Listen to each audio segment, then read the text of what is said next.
This, of course, in reaction to Donald Trump Jr.'s testimony yesterday in front of the Senate Intel Committee. Joining us right now is Washington Examiner editorial director Hugo Gurdon. And Hugo, it's always a pleasure to see you. Thanks for joining us this morning. Thank you. First, give us your reaction.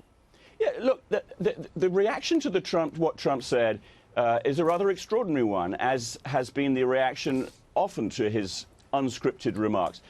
What we know for a fact is that there was another politician who listened to foreign officials when they said that they had information about a political candidate. That person was Hillary Clinton.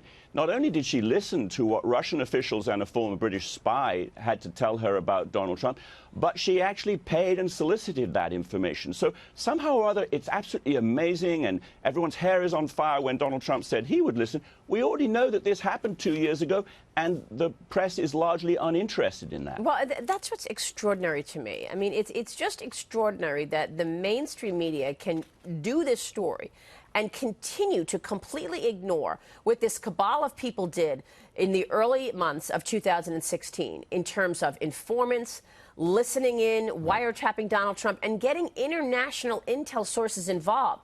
Alexander Downer from the UK, from Australia rather, Stephen Halper from the UK, Joseph Mifsud from Italy. I mean, it's just a complete whitewash.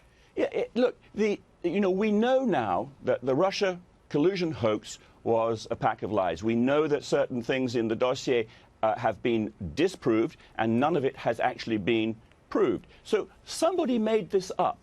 Isn't it important to look into who made it up? And that's what the Attorney General, William Barr, is doing, and that's why there's a sort of panic amongst the Democrats and in the intelligence community. He's probably going to get to the bottom of this, and it's not going to look very good. Hugo, hi, James Freeman of the Wall Street Journal. Hi, James. Just to confirm whether we are running for president or not, we're allowed to talk to Norwegians and people from other countries too, correct? Right, absolutely we are. I mean, look, we don't want other countries interfering, that is to say, trying to influence our elections, and we know that the Russians did that.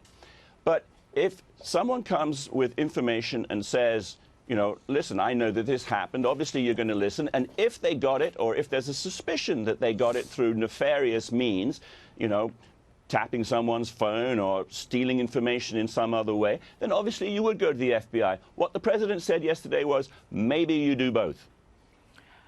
I will say this, though, Hugo, and perhaps I'm not a Trump whisperer, but perhaps he's poking the media in the eye. Very often that he says things that are a little bit outrageous. And this was, you know, it seemed to be provoking and goading the media to, you know, to set their hair on fire, so to speak. Nevertheless, as we get closer and closer to the general election campaign, the president needs to stay on message. Yeah, he needs to talk more and more about the economy. And I was looking at this Quinnipiac poll. The vast majority of Americans, 7 out of 10 people, regard the economy as good, but only 41% say it's good and also credit President Trump for that. So I think about that.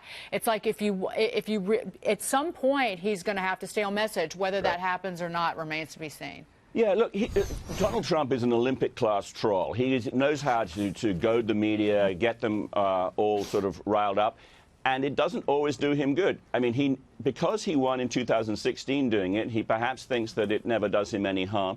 But, you know, it's a long time ago that James Carville, with President Bill Clinton, campaigned on the idea that it's the economy, stupid. The economy is doing great, and President Trump probably needs to focus on that and make sure that he does get the credit for it, rather than constantly squabbling with his critics. Yeah. Let me turn to the House Oversight Committee. The panel voted yesterday to hold Attorney General Barr and Commerce Secretary Wilbur Ross in contempt of Congress.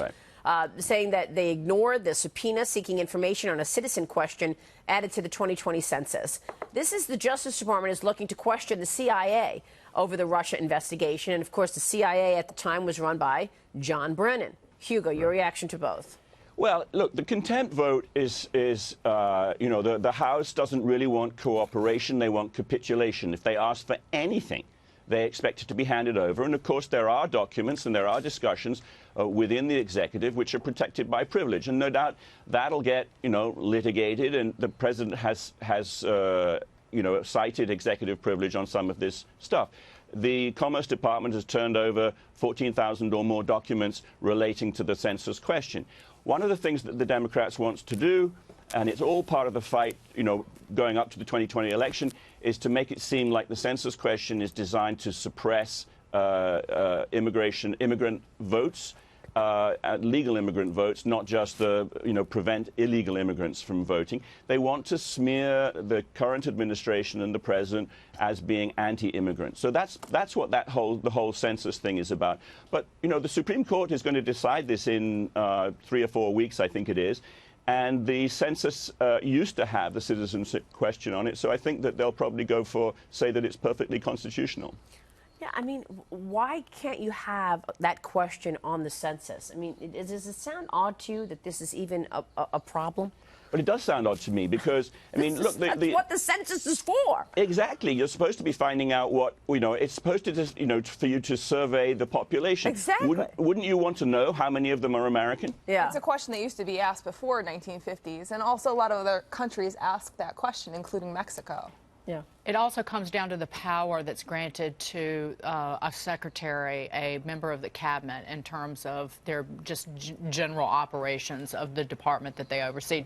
The Wall Street Journal has written extensively about this, and it's a great deal more complicated than the Democrats would have you think. I would just say this has real consequences because this is how we ultimately apportion congressional seats. So they ought to be apportioned by where the actual voters, the actual citizens are, as opposed to people who aren't in the country legally and who can't vote. Shouldn't be voting. So. Right. Exactly. Comes down to voting. Hugo, good to see you this morning. Thank you. Thanks a lot. Hugo Gurdon joining us there.